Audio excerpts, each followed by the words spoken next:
adwuma no mo yaketoa. Praise the Lord. Hallelujah.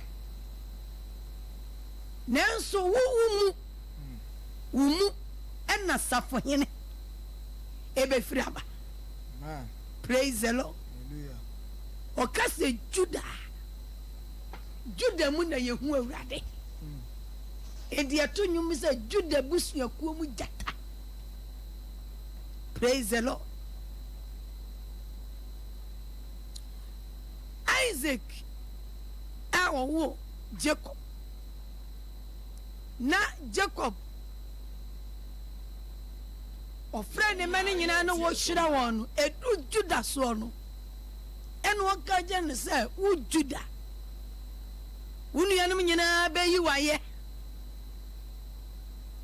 and this answer me na your prophecy na da ne ho adi se wo Juda mu no wo I want to as what generation ba na ekọ na eba no onu mu ena Messiah ye fe ni Kristo no obefiri aba na Bethlehem ye kura na ye mu na Juda onu so ho na ofire edi o se wo Bethlehem woye ebusuanum woye Yuda asase Sompa woye Yuda asafo hene emu akuma asase no nso enidie bi enim obuo bi enim nanso wa hunu se wo enkom sheda ho so efri se enya bibi keto na be firi mu aba o enya bibi teta na be firi mu aba o enti nyabotre na de be firi mu aba no eye safo hene eye ahemfo poma Jesus Christ. se obetna se man ho kwan jana kuma mu nyina ma Kristo na Kristo betna wo mu a ensamfu ntimi mfiri wo mu ma da. Praise the Lord. Hallelujah. Enyumrei papa se memebo amane se wo ye Yuda Bethlehem asasia esade nanso osi wuwu mu ena safo hini be fraba edi osi de oji wo bani die no wonkwa de oji wo bani die enkwa ewure ni mu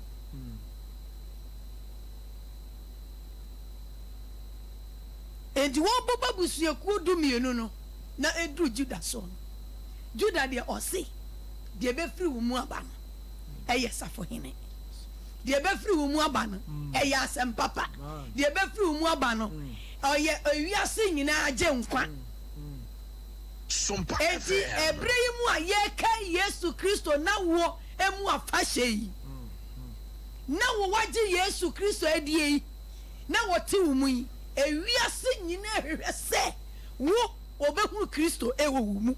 Man. Praise the Lord. Hallelujah. Edi na ewiase ehwehwe firi wo ho wo waje Kristo adi de ehwehwe firi ho no se ye behu safo hene no safo hene no one hwan only Jesus Christ. Se wa makwam ya nwona ntwambuom na o makwan se Kristo ya nwonu to wakoma mu ne Yesu Kristo ewo wakoma mu dia oya safo hene Man. awo wo mu. Amen. Pentecost ya to nyum bi se me wo Jesus otimi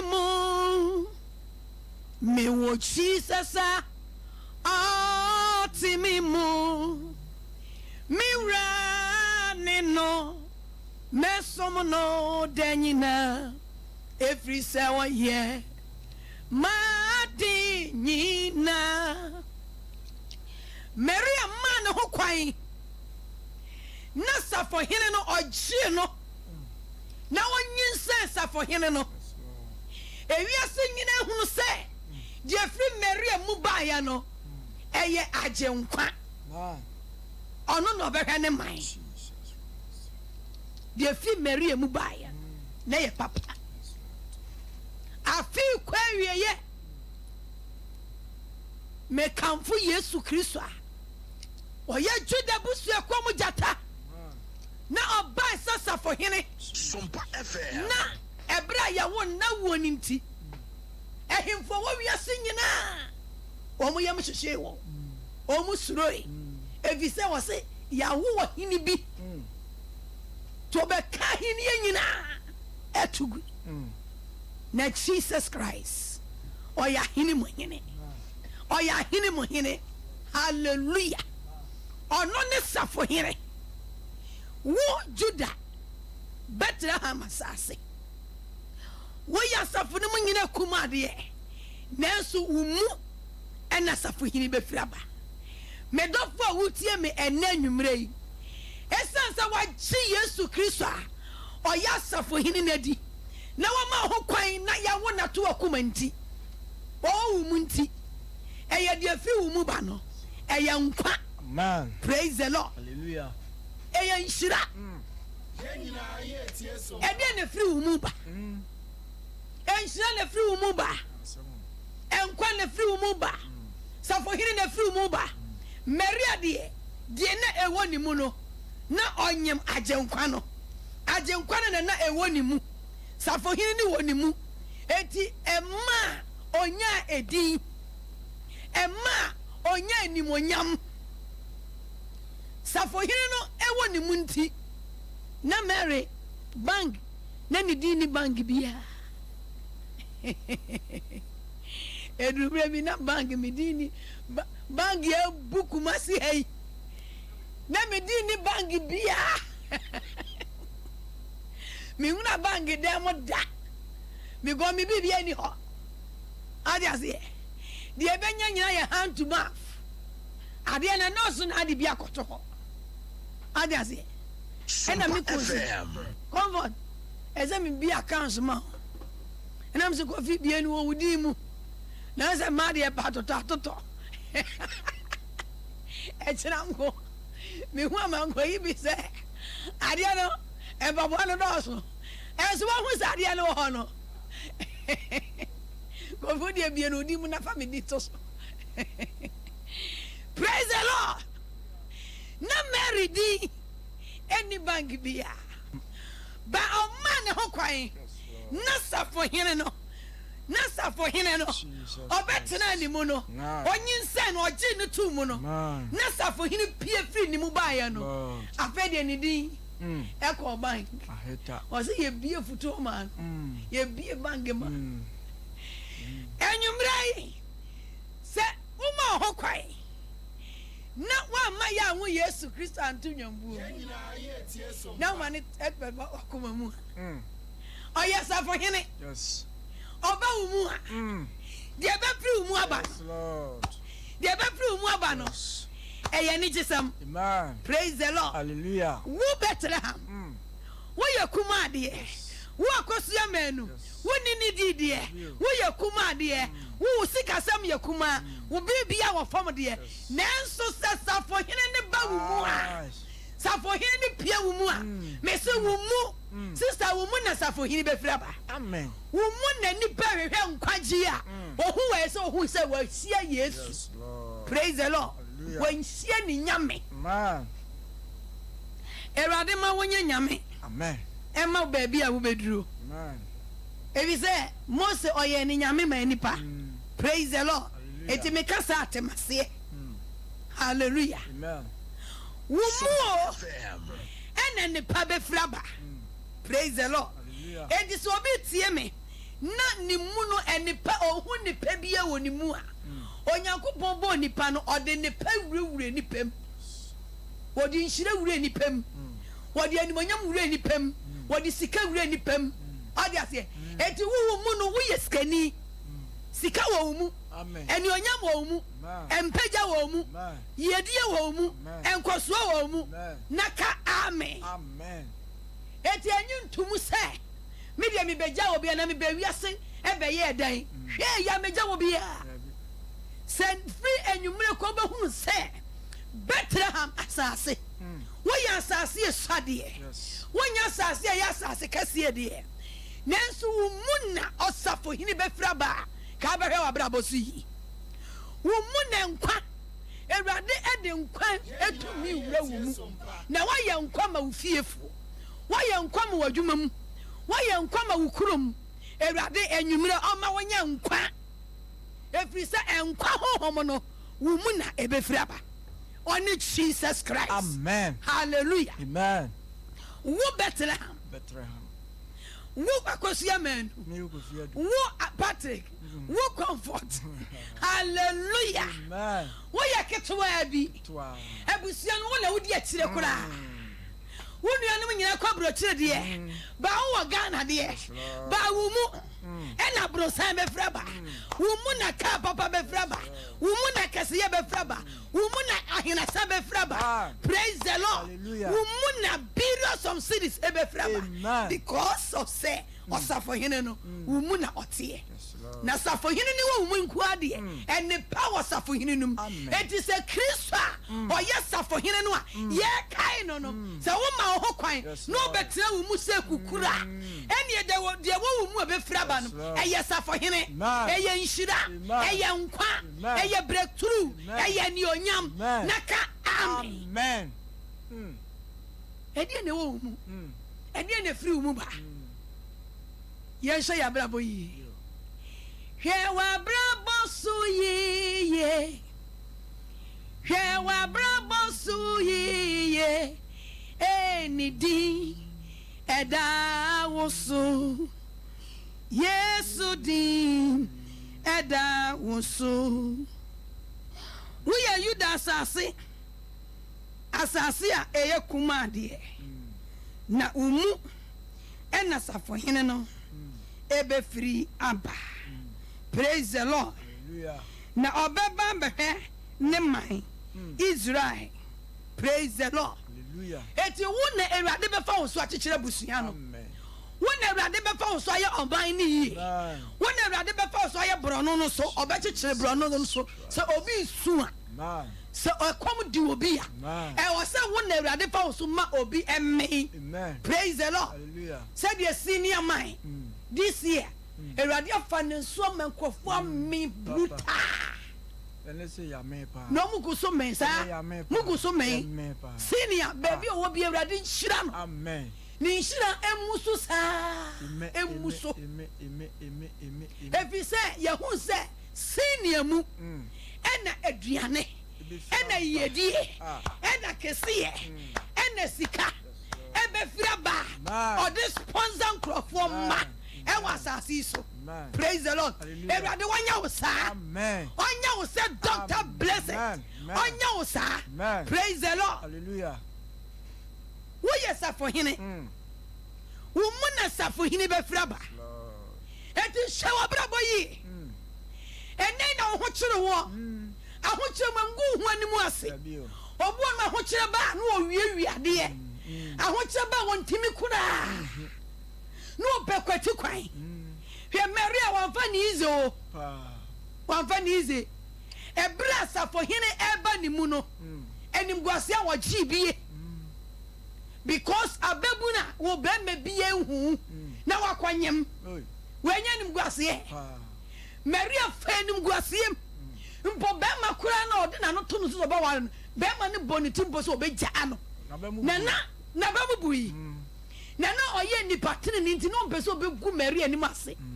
Na okoda ya na nsa na obafo ene ne be kasa say hey be careful.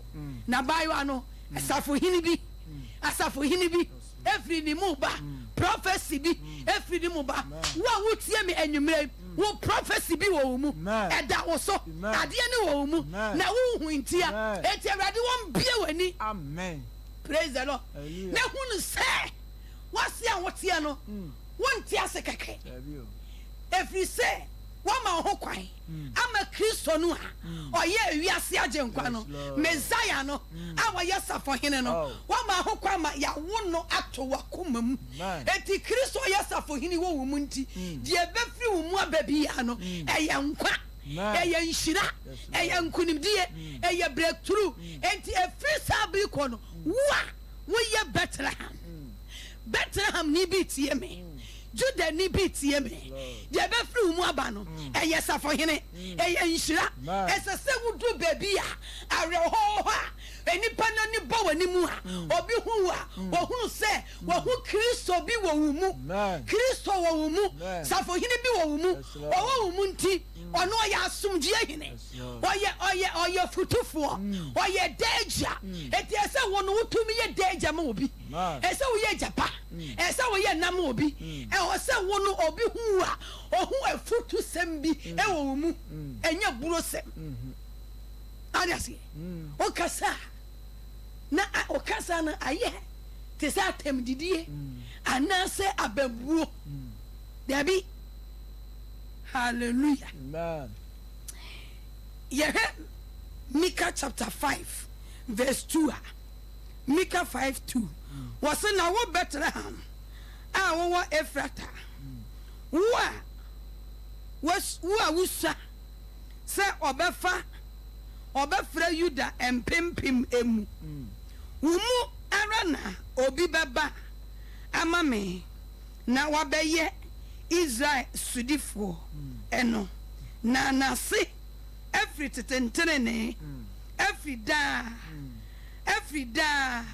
any ase any enem praise the Lord hallelujah eti han na Kristo ho asem ena na odifuo yi Nyankopon nam honkonko nam ni tumi so hye ne honkom ato praise God hallelujah nidi naranyin ofre no Jesus onyameti asefo no ofre no Jesus nidi arano no ofre no Jesus onyame nwanwani ofre no Jesus odifo Isaiah shene honkom na ini beda na betiso ofre no anwanwani asumdie hin nidi naranyin ofre no Jesus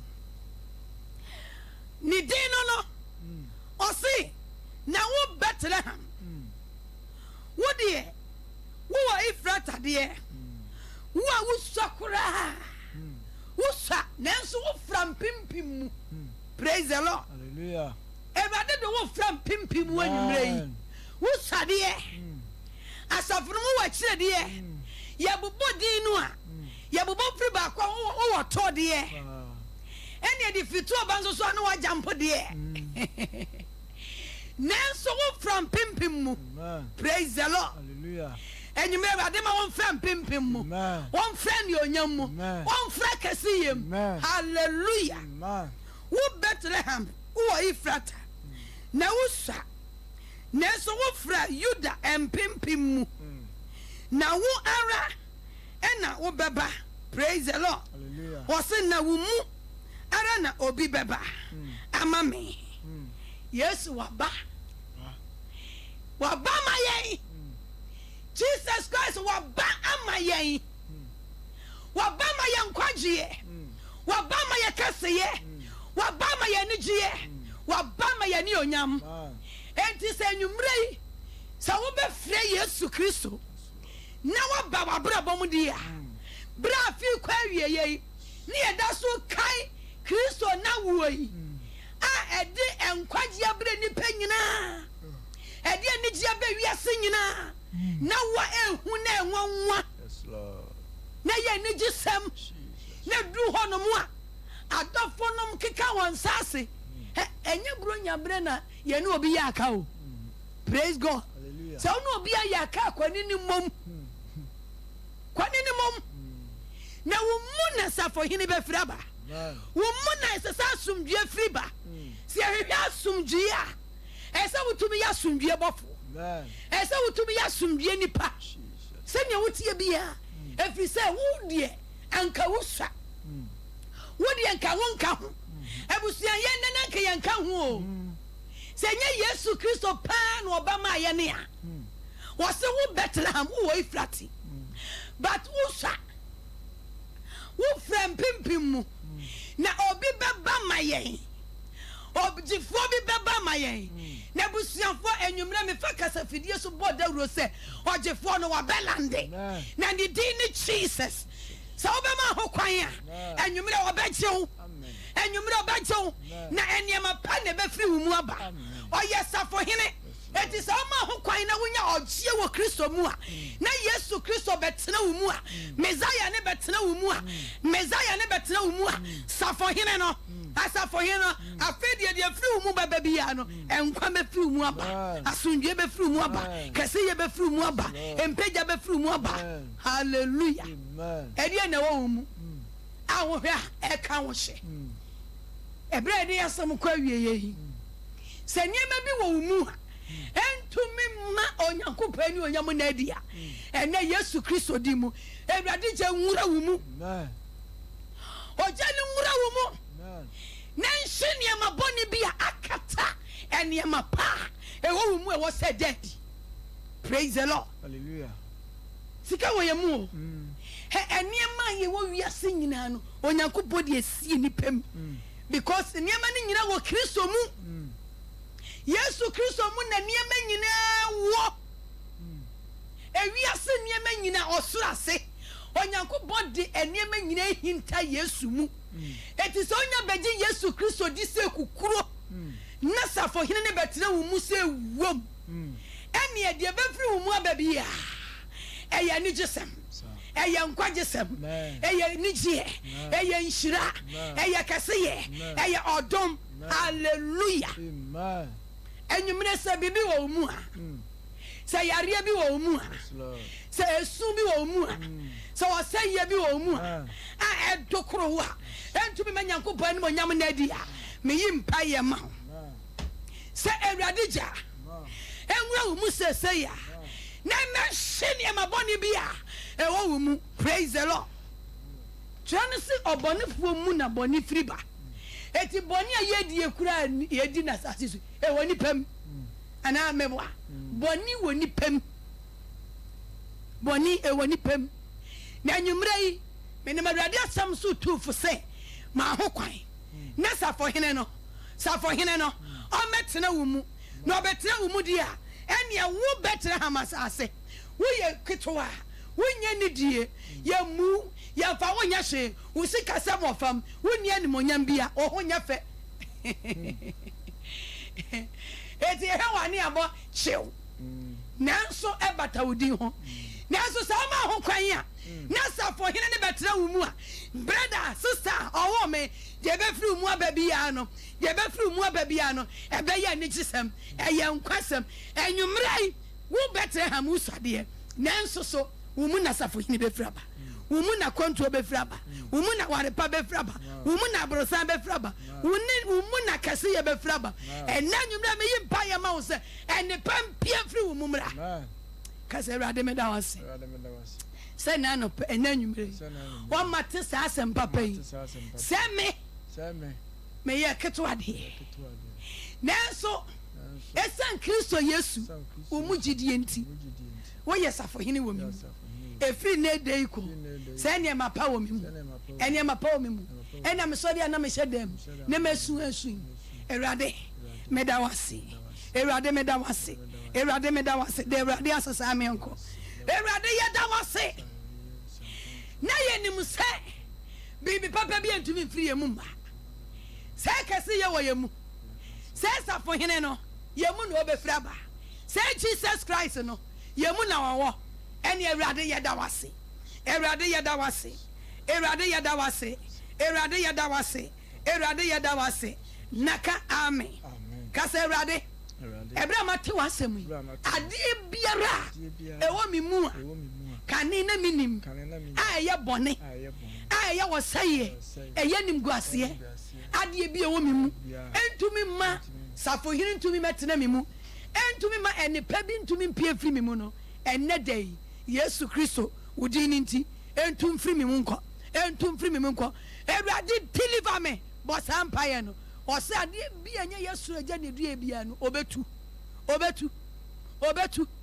Mary de o ma ne ho kwan Emma osafo hen no ebetena animu ena anwumre e de na wo mu a ejeje wo e de na firi mu ba enya nidie de be pie firi onum ba no eye no mensem eye wo haw ena firi mu ba ene dey Awurade deliver won krofo seseya sanyumle obi tie me na safo hin ntumi nwura obi mu ene ma boni nti wo haw bi nti yawdie bi wo obi mu boni wo obi mu konkonsa wo obi mu ewudie wo obi mu nyaatwum wo obi mu wo sabro nya fahye mu sa ne ma ne nyina Awurade deliver ye free konko deliver won krofo na yisu boni bi e wo ye mu a entumi masafo hin ntumi mpie mfiri ye mu emma ye kese ye nadi emma ye nimo nyam nadi no enanwumre wa wo ye safo hin enanwumre deliver won krofo Awurade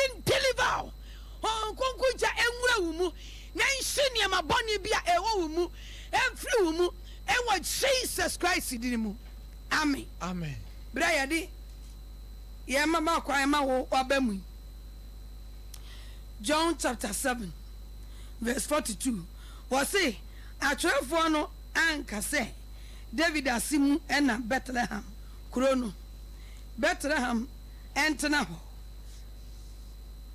ho no emu na Kristo no ebefire hallelujah na nehu ose na ninti empempem ba enkrofukuo no emu hallelujah enti se Kristo ni ba wumu a Ewurade ba ma wo enipa ni age wo buruta amen kane no na yemu kane ni yempe wani mu ahwe o na wo Bethlehem kuro se de enipa na ebubu ekwakohwe o se so bribi pa bi betumi afi Nazareth wo se bra be hye bra na be hye so ma ho kwan ma asafo hini pie firi mu a enipa be pua be hwe praise the Lord enipa be pua be hwe efi se safo hini bi epie firi mu kase ye bi epie firi mu mani ye bi epie firi mu se wo be doctor foster o ya brand ye fe hallelujah na enipa epu be hwe no what you say ye pu be hwe ni se ya efi se wa ma ne ho kwan ama safo hini bi epie firi ni mu abrosan ya pie firi ni pa ne ku afia ni mura anapa na jai wa ma ne ho kwan ama asafo hini ewo ni mu nti abrosan pie firi mu ka pie firi mu entuma pie firi mu sika pie firi mu a ode dom enipa pie firi mu ebi kwa ne Patrick enipa pie firi ebi nso ne me comfort ebi praise the Lord hallelujah me ba no manyin sen o mi mu eno me hallelujah amen me ba no hallelujah enti enwumrei me yimpa ye ma wo se ka se Awurade efri sambriko waka che me se me ye Bethlehem asase mi swade you da mi swade nenso waka che me se me mu na safo hene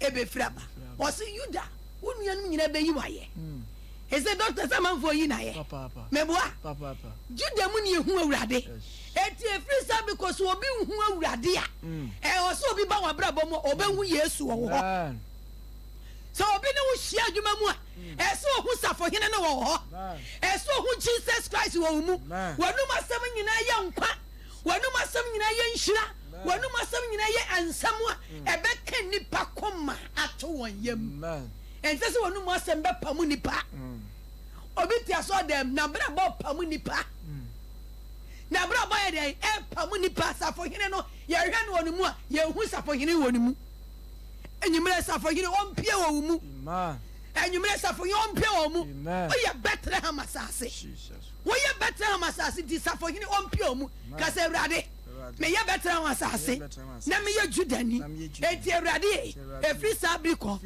wo ye safo hene efri sabiko Awurade ye wo adwuma obi mu da ho adi wo me mu da ho adi wo me mu ma me nua no mu hu wo me mu amena fofo hu wo me mu me fi panfo hu wo me mu adwuma me ye hu wo me mu baabi a medro bia eni pampia wo me mu enhira mpia wo me mu babro sampia wo me mu billions of cities empia wo me mu kase ye mpia wo mu bompa yesa ebre urade nam no dom so no we healu eyi niema bone eyi wo saye firi mu ewurade ma ne pampia firi mu mra enhia mpia firi mu mra konkro ye mpia firi mu mra abrabo pa empia firi wo mu mra esese wo bi huwa kase ewurade firi sabiko famiye nyame famiye nhira famiye nkwa famiye pomodei famiye abotoye mu emedi pa efiri se bra wo mi mu sasafo hiri efiri sabiko meni pampia meni ne behia meni ne betran meni pada koma ntone yam emma menya huhuro emma mi kunu emma me ma emma obia ma menya nhira ma menya nigie ma menya nkwa hosan ewo Jesus Christ dinimu hallelujah enti fasha wadwunu mu se wo mu no ena ne pa hede be ewo na sa ne pa na wo mu obi ntumi nkata so da na ne pa no eni Jesus Christ wo ye batra masase wo mu ena safohene ebefraba enyumre yi ewrade nhira ye de mpa ba aka ni nyina ekose all night no ya wada no ne be bomba ye bruta mesre nyame ma se enu ho no no what safohene ne nka wo mu se die sabro sa wo me mu etimi didi a meja bi obviously me va ni nyina anwenam ne mo abrosa bi wo me mu kase ye wo me mu akwantuo wo me mu aware pa wo me mu sani amana wo mu no ni nyina Yesu di empue amen eradi nshira amen ya ma kwa amen ni se wi e wa nshira papa yi baby ya shase ne baby ya dia be wi no o ya Bethlehem na mi bi so o ya Bethlehem ana wo ya Bethlehem o ya kuma na so so hini wo mu yo eti mami mi sa die na epia fi mu ena wi ai mami mi sa onso obetimi afre 0551 931 0551 931 0548 931 0548 931 me first caller hello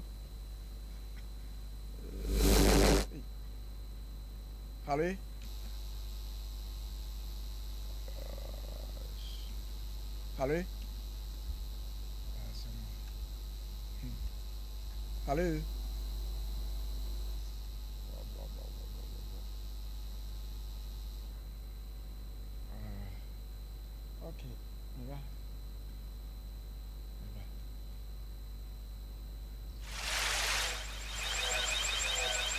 okay onso obetimi afre 0551 931 0551 931 0548 931 na me fa me first call hello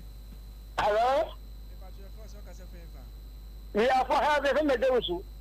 Not for hell. We are for heaven. Not for hell. Yo, Yamin Sampa. Amen. Mama Yamin. Yamin somewhere dead. Amen. As for him, but tell you one. Yes. Baby, come Yamin. You got to be a senior man. Unti. You put senior man. The people who are some gear. Then the one who has some gear. Ke mani pay estimate any to make it so be there who are the woman Tino Nakumatorium. Oh my God. The Mishama my man Mishama. Now the Minako letters. Yo. Muffin Shapo. Oh, Papa, yo, Namisha. Okay. Okay, Miangasa, me papa, pepra, a jap pepra, Miangasa, me papa. Emu afin shapa baby obi anyame onhira papa yi na afi antiama wo ohwim amanfo antiama nyame nhira woni enkora ne nyina nyame onye okese wo so ubetimi afre 0551 931 0551 931 0548 931 K edu gas oven bla nyame onka papa yi medi on fini agro kwa ma mente wonka asem na ba ebisa wo ya asafo no wo ya keto ana wo ya kese edie na efiri mu aba ma me nti o 0551 9331 9331 ma me fa me kola we hallo hello me ba ju efro so ka se free fa ba je fa ma kwendu ba ju me free pankro sister Akwantuo ba ju nti o we are for heaven not for hell. Actually, you don't mean sha. I asked Mama Kasai, said my cancer in a stroke, ma, a vampire mammy. But any time we are making can be, I'm afraid I got my friend one in Yamo. I'm seeing the friend mamma, no vampire mammy. And here may be a woman, a cow, and it should be a radijantum. Man. Say, I really been a woman, Sarah, will be no more, or soon be a woman. A radijantum, Man. Nasa, and woman, Man. Never Nichia, Man. A radima pomodin pian through, Jesus Christ. Cassian pian through, Man. and Nichian pian through, Man. or Syrian pian through, Man. if he says for him, Umuna or a Amen. radin shroud. Free sab because of him, on your word. Amen. The Akabi, I want Amen. French dim. Amen. Amen. Amen. Amen.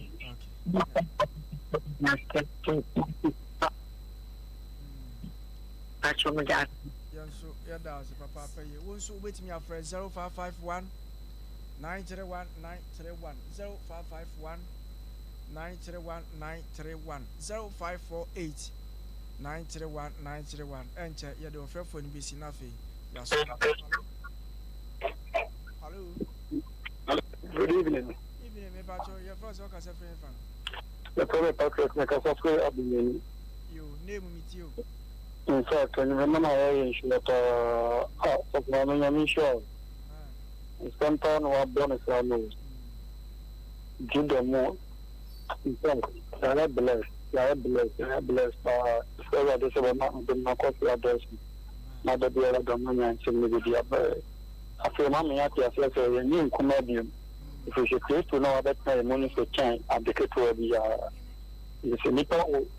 If success and connect Christian about more, also change the deal we are seeing now. The Radin Slam of Amen. Amen.